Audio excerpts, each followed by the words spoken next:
Hello friends, MBA in health care. जी हाँ दोस्तों, जो यूथ आज एमबीए एग्ज़ाम्स की तैयारियां कर रहे हैं या एमबीए कोर्सेज़ में एडमिशन्स देख रहे हैं, उनके लिए टॉपिक बहुत ही इम्पॉर्टेंट है। मैं खुद 15 वर्ष से इसी फील्ड में प्रोफेसर के तौर पर कार्यरत हूँ और इन्हीं एक्सपीरियंस को आज आप लोगों के साथ में शेयर करना चाहता हूँ। एमबीए इन हेल्थ केयर बहुत ही डिफरेंट डोमेन है। जी हाँ दोस्तों, यदि आपने एमबीए नॉर्मल फाइनेंस या फिर मार्केटिंग या फिर एचआर में आपने तो सुना ही होगा, लेकिन ये एमबीए आज की डिमांड्स में या इंडस्ट्री की डिमांड्स में बहुत ही कम है। और ये कम क्यों है? क्योंकि इंडस्ट्री की रिक्वायरमेंट्स, इंडस्ट्री का एनवायरनमेंट और इंडस्ट्री की अपॉर्चुनिटीज़ चेंज होती रहती है। And that's why the industries is performing always their businesses in the VUCA world that is volatile, uncertain, then competitive and ambiguity। पर इसी VUCA वर्ल्ड के लिए आपको भी अपने आप को तैयार करना होगा। अब आप ये सोच रहे होंगे कि इस अनसर्टन और इतने वॉलेटाइल एटमॉस्फेयर के लिए हम कैसे अपने आप को तैयार करें। जी हाँ दोस्तों, industry required a specialised person for their particular department as well as for their operations। अब जहाँ तक बात है हेल्थ केयर इंडस्ट्री की, तो आप लोगों ने देखा ही होगा कि हेल्थ केयर इंडस्ट्री पिछले लास्ट 2 डिकेड्स में बहुत ही ग्रोथ कर गई है। जहाँ हम पहले सिर्फ सरकारी अस्पतालों पे या प्राइमरी सेंटर्स पे डिपेंड करते थे, आज वहीं पे कॉरपोरेट हॉस्पिटल्स हैं, क्लिनिक्स हैं और लैब्स और इंस्टीट्यूट्स हैं जो हर तरीके की सुविधाएं और हेल्थ केयर सर्विसेज प्रोवाइड करवाती हैं। लेकिन इन्हीं हेल्थ केयर सर्विसेज या ऑर्गेनाइजेशंस को चलाने के लिए एक मैनेजर की ज़रूरत होती है, आवश्यकता होती है, जो कि सही तरीके से इन रिसोर्सेज को यूटिलाइज कर सके, मैन पावर को यूटिलाइज कर सके और अपने बिजनेस का अच्छे से अच्छा आउटपुट क्रिएट कर सके। Who should do an MBA in the health care? जी हाँ दोस्तों, आपके दिमाग में ये चल रहा होगा कि इस तरह के MBA हेल्थ केयर में कौन कौन लोग उचित हैं जो कि एडमिशन्स ले सकते हैं। तो जिन्होंने अभी अभी अपना ग्रेजुएशन बीएससी में, लाइफ साइंसेज में, मेडिकल्स में या फार्मास्यूटिकल्स में कंप्लीट किया है, वो स्टूडेंट्स अपना एडमिशन्स MBA इन हेल्थ केयर में करवा सकते हैं। और देश में कई इस तरह की संस्थाएं हैं जो कि MBA हेल्थ केयर कोर्सेज़ को अवेलेबल करवाती हैं, जैसे कि IIM में, जैसे कि DPSRU में, जैसे कि नार्सी मुंजी में, और भी कई प्रतिष्ठित संस्थाएं हैं जहां पे आप MBA इन हेल्थ केयर में एडमिशन्स ले सकते हैं। MBA health care admissions procedure को फॉलो करने के लिए आपको अपनी GDPI की तैयारी करनी होगी और आपके ग्रेजुएशंस के परसेंटेज को भी क्राइटेरिया में रखा जाता है। और कई कई संस्थाएं अपने खुद के लेवल पे इस तरह के एंट्रेंस एग्ज़ाम्स करवाती हैं जहां पर आपकी मेरिट बेसिस पे सिलेक्शंस होता है। आपके मन में आ रहा होगा कि MBA हेल्थ केयर में एडमिशन लेने के बाद में हमें क्या क्या पढ़ना होगा। जी हाँ दोस्तों, MBA हेल्थ केयर में आपको उन क्षेत्रों के बारे में पढ़ना होता है जो कि आपको हेल्थ केयर इंडस्ट्री के काबिल बनाती है और हेल्थ केयर इंडस्ट्री के लायक स्किल्स डेवलप करवाती हैं।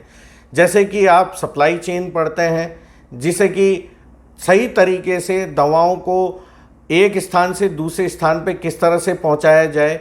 आप रिसोर्स यूटिलाइजेशंस के बारे में पढ़ते हैं, जैसे कि कई तरह के रिसोर्सेज हेल्थ केयर इंडस्ट्री में यूज़ होते हैं। मशीन्स हो गई, मैन पावर हो गया, आपके अदर रिसोर्सेज हो गए, उन्हें प्रॉपर तरीके से कैसे यूटिलाइज़ किया जाए ताकि ज़्यादा से ज़्यादा लोगों के पास में सर्विस अवेलेबल हो सके, इनके बारे में पढ़ते हैं।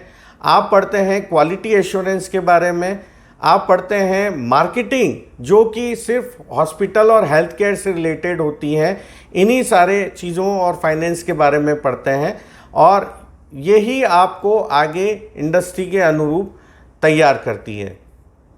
अब यदि बात आती है कि सर इन कोर्सेज़ में लागत क्या होती है, तो अधिकतर इंस्टीट्यूट्स में ये कोर्सेज़ जो हैं वो 10 से 15 लाख के बीच में आती है और आपकी जो प्लेसमेंट है वो भी इन्हीं इंडस्ट्रीज़ में, हेल्थ केयर इंडस्ट्रीज़ में होती है।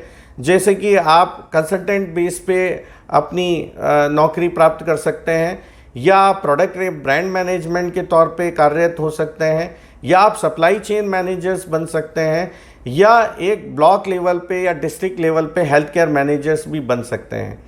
तो इतनी सारे प्लेसमेंट अपॉर्चुनिटीज़ इस इंडस्ट्रीज़ में हैं, और लोगों ने अभी तक इस इंडस्ट्री को पहचाना नहीं है, और लोगों ने अभी तक इसमें अपने अपॉर्चुनिटीज़ को ग्रैब नहीं की है। इसीलिए ये इंडस्ट्री आने वाले समय में बूमिंग इंडस्ट्री है, जहाँ पे आपको अपॉर्चुनिटीज़ के अपार संभावनाएं मिलेंगी। तो आपके दिमाग में बहुत से क्वेश्चंस चल रहे होंगे कि हमें किस तरह की तैयारी करनी चाहिए जिससे कि हम हेल्थ केयर इंडस्ट्री में अपना प्लेसमेंट ले सकें। तो दोस्तों, मैं आप लोगों को ये बता दूं कि यदि आप अपनी अपॉर्चुनिटीज़ या प्रोफेशनल करियर हेल्थ केयर में देख रहे हैं तो आपको बहुत सी चीज़ों का ध्यान रखना होगा, क्योंकि दूसरी इंडस्ट्री की तरह हेल्थ केयर इंडस्ट्री के स्टैंडर्ड्स भी बहुत हाई होते हैं, और यदि आप इन स्टैंडर्ड्स को मैच करना चाहते हैं तो आपको अपने स्किल्स पे, अपने नॉलेज पे, अपने पर्सनैलिटी पे वर्क करना होगा। और 2 साल में आपको जब भी समर ट्रेनिंग का और इंटर्नशिप का मौका मिलता है तो आप उसे सीरियसली लें, क्योंकि यही एक अपॉर्चुनिटी है जहां पर आप इंडस्ट्री को समझ सकते हैं, इंडस्ट्री के प्रोडक्ट्स को समझ सकते हैं, सर्विसेज को समझ सकते हैं, और एक अपना अच्छा नेटवर्किंग तैयार कर सकते हैं। यदि आप फाइनल सेमेस्टर में अपने प्रोजेक्ट या रिसर्च से संबंधित टॉपिक सेलेक्ट करते हैं तो विशेषकर ये ध्यान रखिए कि वो टॉपिक अपडेटेड टॉपिक हो और रिपीटेटेड टॉपिक नहीं हो। और यदि आप जब भी टॉपिक सेलेक्ट करते हैं अपने रिसर्च प्रोजेक्ट के लिए तो 3 सवालों का बहुत ही ध्यान रखिए। ये 3 सवाल कौन कौन से हैं? Is your research topic is relevant to industry problem और सोसाइटी प्रॉब्लम? जी हाँ दोस्तों, क्या आपका टॉपिक इंडस्ट्री के प्रॉब्लम या सोसाइटी के प्रॉब्लम से रिलेवेंट है कि नहीं है? दूसरी चीज़, what type of alternatives or solutions are available to solve those certain kinds of problem? यदि आप उस प्रॉब्लम्स को सॉल्व करना चाहते हैं या सॉल्यूशन देना चाहते हैं तो और भी किस तरह के सॉल्यूशंस या सब्स्टिट्यूट्स अवेलेबल हैं जो कि उस तरह के प्रॉब्लम को सॉल्व कर सकती है।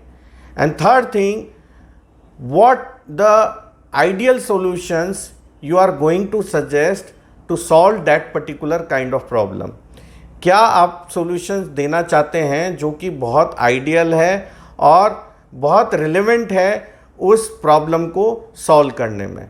और इन्हीं सारी चीज़ों का यदि आप ध्यान रखते हैं तो आपके प्लेसमेंट के चांसेस भी बहुत ज़्यादा बन जाते हैं, क्योंकि इंडस्ट्री भी उन्हीं टैलेंट्स को सर्च करती है जो कि अपडेटेड हो और इंडस्ट्री के या सोसाइटी से रिलेवेंट रिसर्च या अपने स्किल्स को डेवलप करती है। तो दोस्तों, इन्हीं के साथ में अगर आपको मेरे सजेशंस अच्छे लगते हैं, वीडियो अच्छे लगते हैं तो प्लीज़ शेयर करिए।